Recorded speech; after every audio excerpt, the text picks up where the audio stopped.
gentlemen, my name is Arcane Static. Welcome back to The Lion's Song. When last we left our intrepid heroine, she had a dream where she slept with her professor, and then a sound happened. I can't hear melodies in this din. There are several noises. I can't. A mighty booming. A blood-curdling squealing.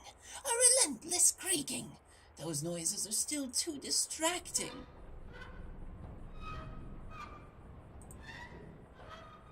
The lamp, the wind's shaking the cabin, making it sway. The squeaking noises get under her skin. It's back again, always audible even when it isn't. I can block it out, I know it can. Gone. These are terrifying sounds. The hut supporting beam. The wind rattles the cabin, the beam creaks. The fibers in the wood bend and snap. The noise blurs, it fades away. Oop, oop, oop. Did we crash? We crashed! Well, having crashed, let's see how far back we have to go. Have to do all of this again? Alright, I'll be right back. We're back here to the wood bending and snapping. It blurs and fades away. Now, what's next? Outside, in the valley the storm rages. With all this howling and wind howling, blah, blah, blah. Perhaps I can block out the noise of the storm. The storm booms overhead. The rain and the wind are so loud. I'm glad I don't have to be out there, even though I am outside. You can't tell from here where the telephone lines go. Thick forest. It's a wonder I didn't get lost. Strange. Why does Arthur have flowers here? The mountains loom high above me. Vienna is somewhere beyond the mountains. Home is even farther. Each drop of water falls from so far above. Forming quietly, the droplet whooshes downward, falling at last to earth, thundering on leaves, grass, and stones, from there to my ears. The sound blurs and fades away, and suddenly, it's quieter.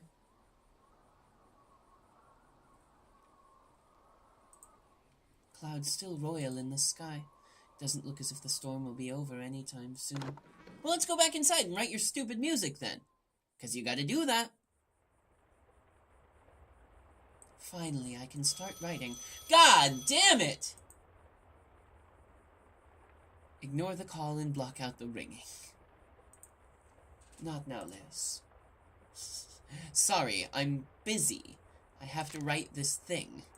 Let's see, another harmony would be beneficial. I still have to find a melody, and it's still missing a rhythm.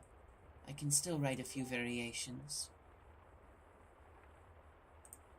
The lamp casts a dim light. The flame dances quietly to and fro, and flares up briefly before subsiding.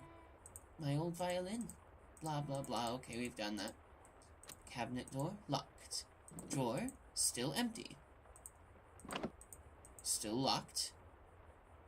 Unfinished composition. One of Arthur's old compositions. A poetry collection? Oh, so there's just a bunch of different books here. Letters. In this letter, someone describes my last performance. In Wilma's mind, the words form an image. A gigantic dick and balls. People hold their breath, their eyes sparkling with excitement. They move away and then come closer. She hears their footsteps and the clinking glasses in their hands, senses their glances. Everything comes together. A harmony engulfing the melody and giving it strength. How can I? Yes, like this!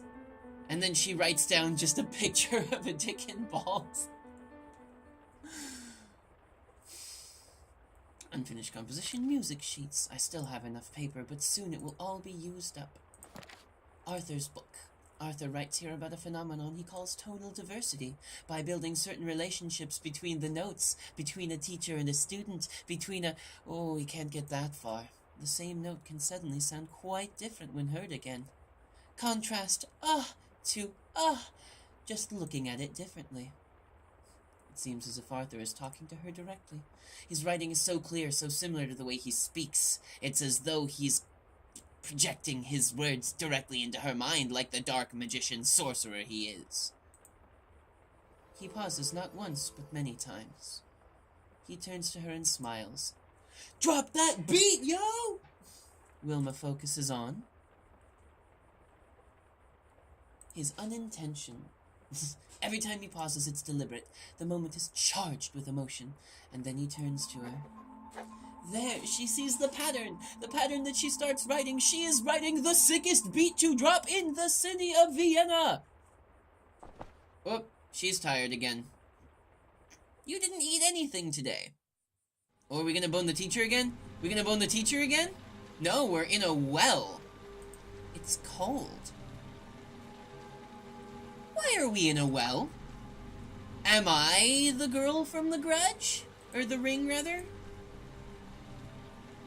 What? Why? What's going on? Okay, so I've got ga, or oof. Ga! Ga sounds so good.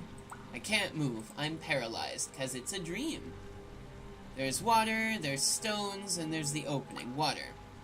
If water keeps raising at this pace, I will drown. Stones? Even if I could move, I could not climb up them. Opening? The rain. The water is rising. My feet, the mud grips them like dead hands because there's probably a bunch of other dead composers in this well. Arthur keeps sending them here to die. I've got to get out of here. Hello! Oh, it's Blue. It must be Petrov or whatever his name was. Person. Help!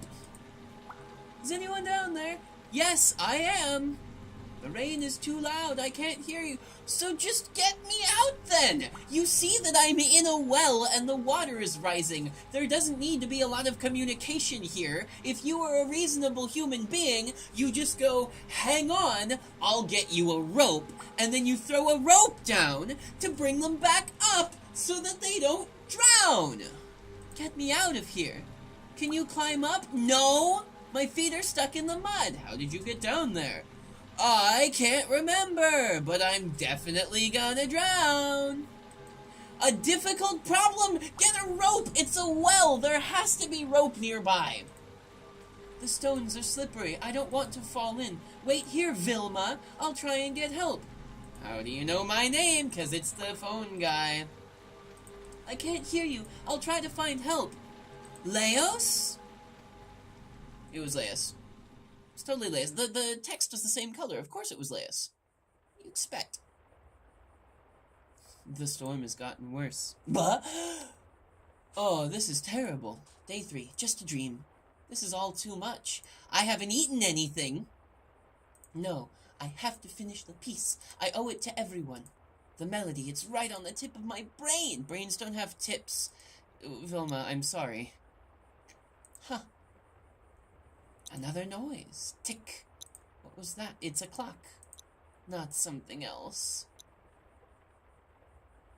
It's a clock. Where would there be a clock? Where would there be a clock? In the drawer? The noise comes from somewhere else. The noise comes from another direction. In the cabinet? That noise is coming from in the cabinet. I must find a way to get in there. Where could he have hidden the key? Everything changes? Need to find the source of that ticking. No. How about in your bag? Will he have put it in the lamp? No, I guess not. Where would he have put the thing? A poetry collection?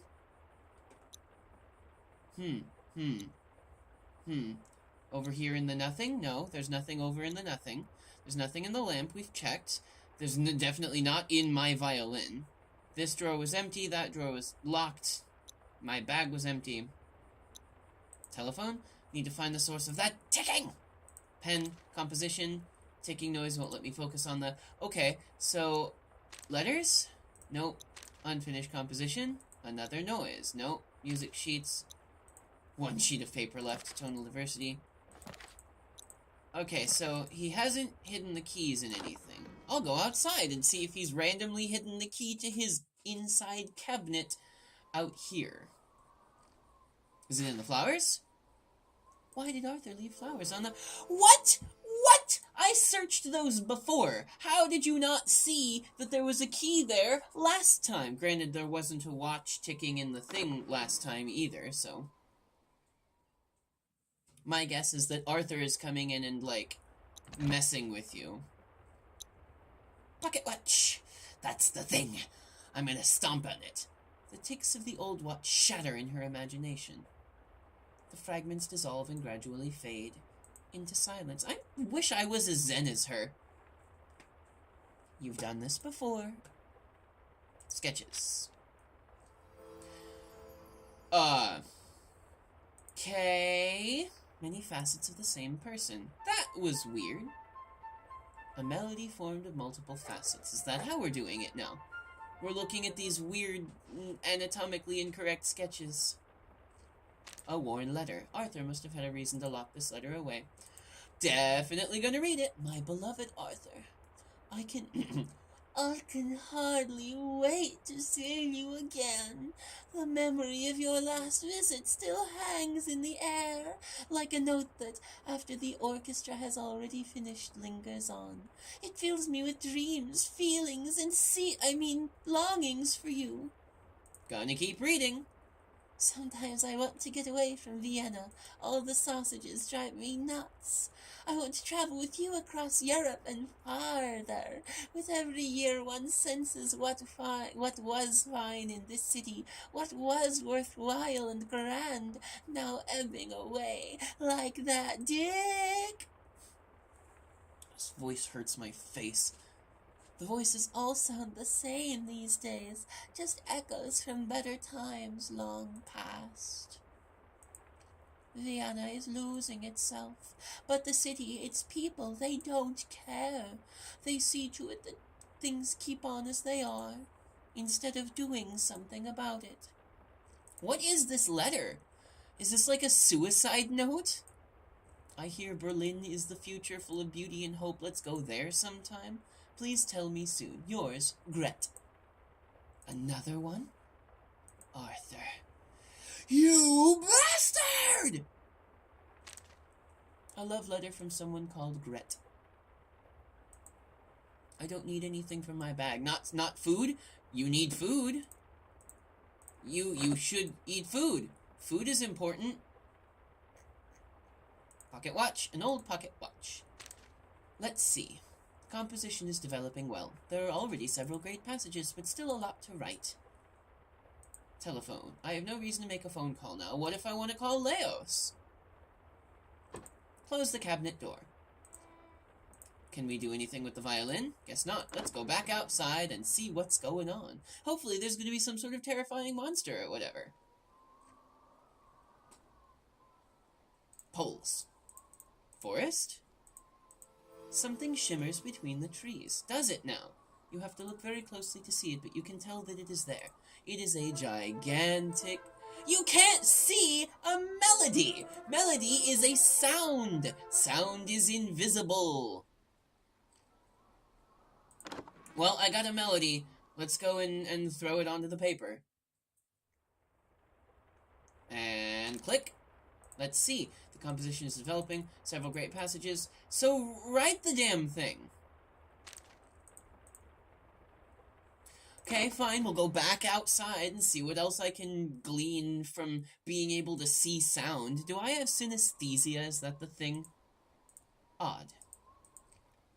Mountains, far from everything familiar, separated by stone as old as the world itself, she is alone. Plenty of time to masturbate! A powerful harmony separating the melodies. Is that... Clouds rush heavenly... Oh, yep, that's what we wanted. So we're writing a song about this storm, basically. That's what's happening. How could I bring this into my competition? Single notes appear, barely audible. They begin to gently push the composition forward, becoming ever stronger, and finally joining in the harmony. Gotta go write it down, don't I? Yes. I like this. Go write it. Put that shit on paper. Come on. I can barely keep my eyes open. Maybe I should sleep, but I don't have enough time. Stay awake. Gotta write it. Gotta write it. Let's try to stay awake. Heavier and heavier. In the haze of fatigue, the notes in her music become a blur. I fucked it up! And quietly, new ones emerge. Oh, neat. Maybe good? Okay, there is a bed in this place. Surely there is a bed here.